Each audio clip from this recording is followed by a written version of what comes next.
This episode is presented by Roman. Guys, let's talk real for a minute. You know how when you're wearing a great outfit, everything just looks right and your confidence is absolutely soaring? It feels like you can walk into a room knowing that you're on your A game, am I right? But hear me out. 52% of men struggle with ED of some form during their life. If this sounds like something you have faced, I really recommend dealing with it with the help of today's sponsor, Roman. So if you've been struggling with ED, don't ignore the issue. Instead, face it head on with Roman. Roman can give you that same feeling in the bedroom. Roman offers a discreet process from start to finish. Roman can connect you directly with a US licensed healthcare professional for a free telehealth consultation from the privacy of your own home.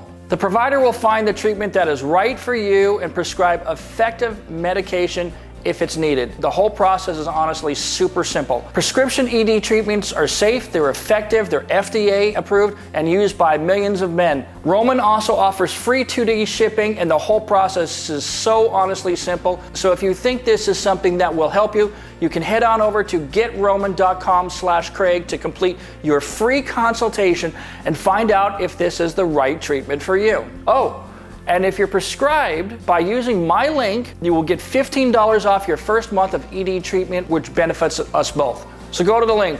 That's getroman.com/Craig. getroman.com/Craig. If you're like me, it's hard to keep up with new models of certain brands. These days, it seems like new models are being dropped every other year, and some of them look so much like their predecessors, it's hard to tell them apart, even for a guy like me. This certainly applies to McLaren, so let me show you some tricks to quickly identify the current crop of McLarens.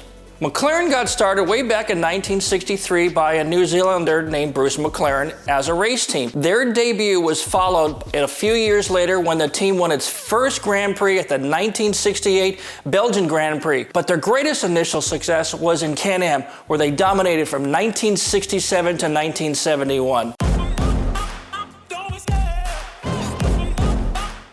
Now, McLaren's first purpose-built road car was the F1, of course, first seen in 1992, and then production ended just 6 years later in 1998. And McLaren took another 10 years to release a new road car, which was called the MP4-12C, which was first shown in and released in 2011. But by 2012, McLaren just dropped the MP4 and just started calling it the 12C. And about 3,400 were made. In the same year, McLaren released a Spider version as well. So that was interesting. Now the 12C made about 592 horsepower, and this car is pretty easily identified by the two large scallop vents along the side of the car, which are quite a bit different from the other cars. Next, we need to talk about the P1. The P1 followed in 2013. The code name was P12, but just 375 were made, and there were 58 track-only variants also being produced. This car is a monster. It made 727 horsepower and 531 pound-feet of torque, all coming from the 3.8-liter V8 engine,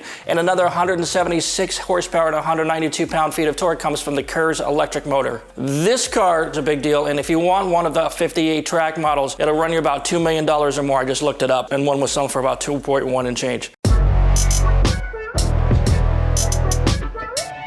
The 650S followed in 2014. It was first shown at the Geneva Motor Show, and it was designated the P11M. It kind of looked like the 12C wearing a P1 style nose. That's what it looked like to me. McLaren intended to sell the 12C and the 650S side by side, but orders for the 12C pretty much evaporated when the 650S was released. Horsepower was boosted to 641, and the 650S blasted 125 miles an hour in about 8.4 seconds, which was a full second faster than the 1992 McLaren F1. That was no easy achievement, but it's an amazing stat.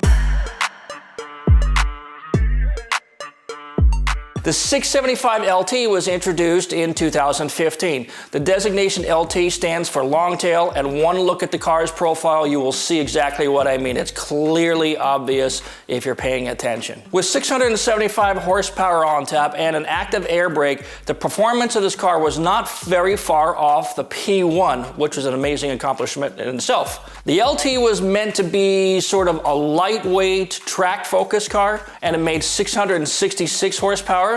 During the production, they dropped about 75 kilograms in its hunt for maximum performance, so they were serious about this car. The profile of the car is the giveaway. It's very distinguishable from the other cars.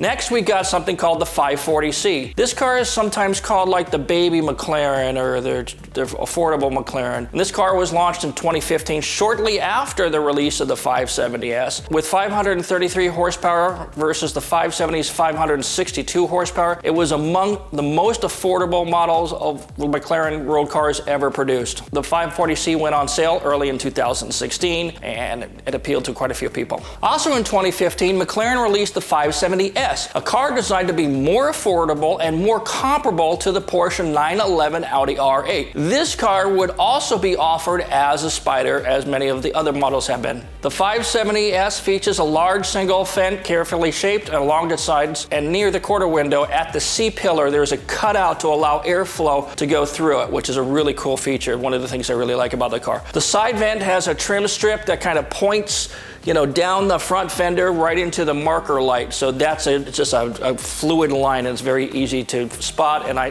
help you identify this car. The 570 GT we first saw in 2016 represented a bit of a departure for McLaren. Released for the 2017 model year, this was not designed to be a full-on sports car. It just wasn't. And you can tell by the styling. With more subtle styling and softer edges, this was McLaren's first real move towards producing grand touring cars. The suspension is a little softer, and it even features a rear window that opens to one side as sort of a hatchback. The rear end looks a bit like a Porsche Boxster from certain angles, and the side vent isn't very overbearing and in your face. And again, it was intended to be more of a GT than a boy racer, so it's more subtle and more sophisticated, you might say. Now we come to the 600 LT. In the summer of 2018, McLaren created a new top-of-the-line sports series variant based on the existing 570S. Just like the 675 LT and the F1 GTR Longtail, the rear bodywork of this car was 73 millimeters longer. Many lightweight components and materials were incorporated to a chassis that was already lightweight, to be honest. And in the end, with all that effort, they saved about 212 pounds. That is a lot when you're talking about that car. The engine was tuned to make 592 horsepower, and when married to a car weighing less than 2,800 pounds, this thing is as swift and as agile as you'd expect. To identify the car, you got to look at the front bumper and the area behind the rear wheels, which are distinctive to this model, and that's a good way to pick this car out in the crowd, right? So the 720S is next. As you might have guessed, the 720S produces 720 PS or 710 horsepower for us Americans, because we go by horsepower. And when it launched in 2017, it replaced the 650S, which I thought was odd, but it makes more horsepower, so I said, okay, that's fine. The 720S is easily identified by the sunken-in headlights and the LED DSL strips separating the headlight from a big area inlets that are right below it, so it's pretty easy to identify that car. The 720S and the 765S lack the giant side vent, choosing instead kind of an indentation along the side, which is a little more subtle but less aggro. And then in 2018, McLaren released a worthy successor to the P1. It was designated the Senna, named after Ayrton Senna. And I'm not designed to come third, fourth, or fifth. I race to win, as long as I feel is possible. The car is just rife with vents, scoops, and aero enhancements that many people might confuse as styling choices, but that's not the case. It's all about aerodynamics. The Senna produces about 800 horsepower and weighs just a touch over 3,000 pounds. 0 to 60 flashes by in 2.8 seconds. This car should be pretty easy to identify. The side profile is dominated by a giant vent just aft of the door, and of course the long nose and the giant swan neck rear wing are very big giveaways, and just behind the cockpit there's a little roof scoop going into the back of the car for ventilation into the engine. The aerodynamics produce about 600 kilograms or 1,322 pound-feet of downforce. Prices start at about $1.4 million, and today prices still range around 1.5 to just under $2 million. I looked at cars that were being sold and where the prices were listing just this morning. Let's talk about the 620R. I've only seen a few in my entire life, and they've only been out since, what, about 2019, when McLaren introduced a road version of basically the 570S GT4 race car. This one was for a road version, right? Designated the 620R, the car was built on the same monocell 2, all carbon fiber monocoque chassis that had been previously used in the 570S GT4 race car. Now, as you're going to imagine, it's going to be a little light on options, okay? It uses the same engine, and in this version, it puts out about 612 horsepower, and with sticky Pirelli P0 Trofeo tires and a decontented interior, one look at the interior will tell you that this car is not built for cross-country trips with your mistress. It's a secret.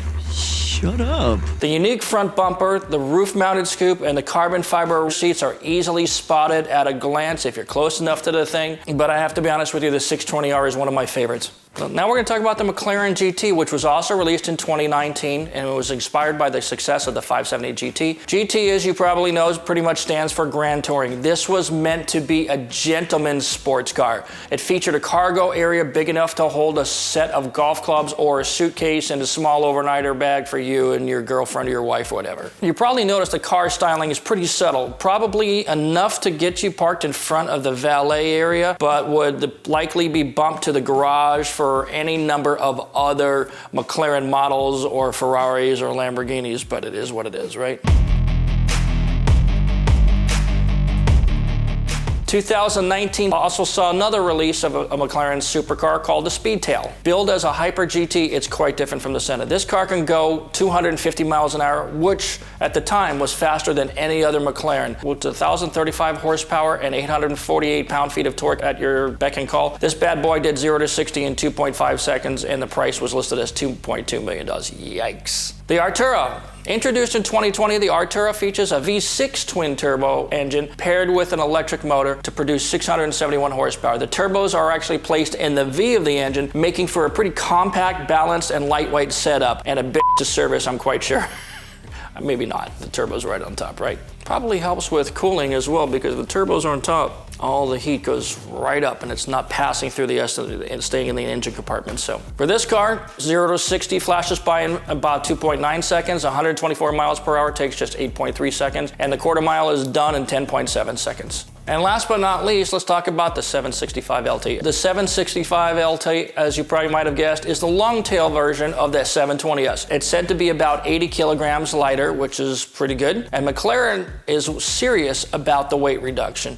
The car doesn't even come with an air conditioning system or a radio unless you actually request it as an option. Obviously, this car was also built to be lightweight. The engine is the very stout McLaren 4.4 liter V8 making 755 horsepower. Some parts from this powertrain came from the Senna. It's the track-focused version, and in 2021, a long-tail active rear wing was added to this model. McLarens are amazing cars. Several friends of mine have McLarens, mostly with mixed results, most of them doing well with the car. One of my friends blew a motor on the racetrack, which it was under warranty, but without the warranty it would have been something like 60,000 bucks, but it was racing, so there you go. The annual maintenance, after doing a lot of research about this, is pretty much the same as my GT, around $2,000 per year, but will be higher if new tires and an alignment are needed, just like any other car. Still, the greatest appeal of McLarens to me is that they are exotic without being pretentious or ostentatious. I live in California and Porsches are like Camrys here, and honestly, I believe that, even the new model Porsches pretty much look the same as they did in the 1960s, just the proportions have grown, and I get it, it works. So Ferraris are great too, but seem kind of trendy. Lamborghinis seem to be ostentatious and scream, hey, look at me. For me, it's like timepieces. I prefer Breitling watches over bling watches. It's just the way I am. In any case, if you have the means to pick one up, I highly suggest that you do it. That's it for this time, everybody. Thanks for watching. We'll see you next time.